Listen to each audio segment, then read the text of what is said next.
Gusto mo bang magkapira? Samahan mo ako at gagawa tayo ng pira. At ituturo ko sa inyo paano tayo gumagawa ng pera na ganito. Magandang araw mga lods. Samahan niyo ako mag-open tayo ng isang bindo ko. Dito ko na ilagay. At buksan natin nito para malalaman natin kung magkano ang laman sa isang Wi-Fi bindo.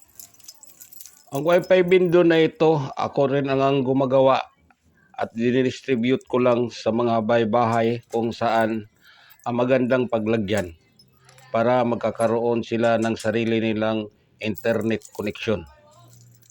At maganda rin ito sa business na ito sa katulad natin na oras-oras tayo gumagamit ng internet connection. May internet ka na, may pera pa.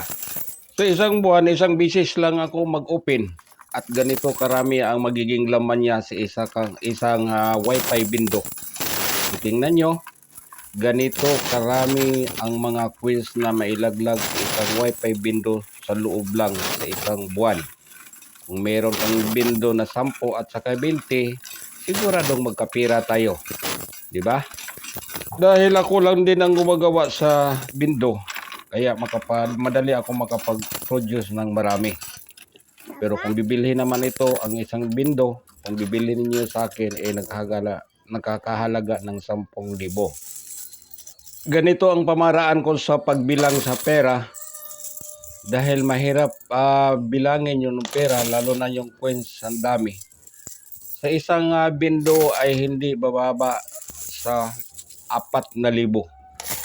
O pinakaluwis na talaga yung 3,000 mahigit. So kailangan ko na talaga na ganito. Meron akong coin separator at dito ko ilalagay lahat para maghiwalay ang piso, ang 5 bago at saka 5 piso nga luma at saka yung 10 piso. Kailangan ko gagawin ito at ako rin ang gumagawa sa ganitong separator. Dahil sa haba ng oras kung bibilangin mo at mag-separate pa, ay malabo siya at hindi maiwasan na magkahalo-halo yung coins. At yung pagbilang ay magkakaroon ng problema sa counting pagdating na sa changing money, no? I-change ko kasi ito sa papel galing sa coins. So kailangan na i-separate muna siya, i-separate.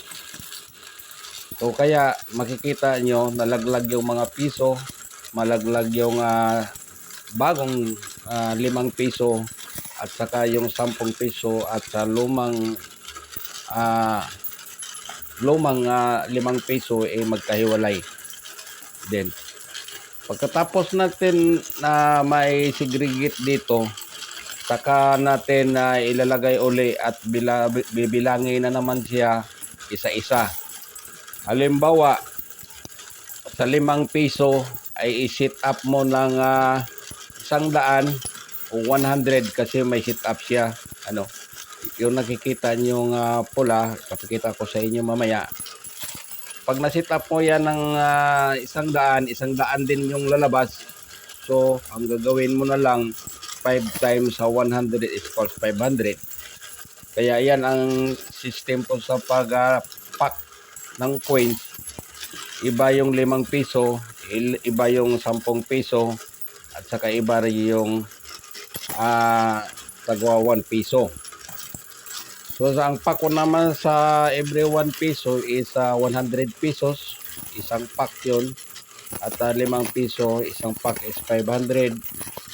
Ang 10 piso, isang pack is 500. Para pagdating doon sa kung saan natin pwede dadalhin, ay madali na nilang matandaan o madali mo na lang, ibibigay mo na lang sa kanila at hindi na nila bibilangin. Katulad sa akin, na mayroon ng pag na dumating ako, pag-aagawan pa yung coins, dahil kailangan nilang coins, lalo na dyan sa palengke. Sa palengke, isa paborito nila itong coins. Pag nagdala ka doon, kahit 10,000, 20,000 ay talagang kunin nila lahat hanggat meron ka pang coins. Ito yung digital counter na ginagamit ko. Makikita yung number na yan, yan ang lumalabas. Kung madali lang siyang bibilangin at hindi ka na mahirapan sa ganitong pagbibilang ng pera or coins. Sa mga nagbabalak na magkakaroon ng ganitong klaseng business, siguraduhin nyo sa lugar nyo na wala kayong kakompetensya. Halimbawa, ganito ang sitwasyon sa bindol ninyo. No? Diyan nyo nakalagay yung bindol nyo, titingnan nyo sa paligid nyo yung mga kapitbahay ninyo. Dahil yung mga kapitbahay ninyo, ayon ang naglalaglag dyan. Wala rin silang mga wifi. Kung meron man, kadalasan dyan sila maglaglag dahil mayroon silang piso, 5 piso, 10 piso, may internet na sila. So ganito ang sitwasyon sa dapat natin na paglagyan ng piso wifi bindo. Hanggang dito lang muna. Please follow and subscribe for more video.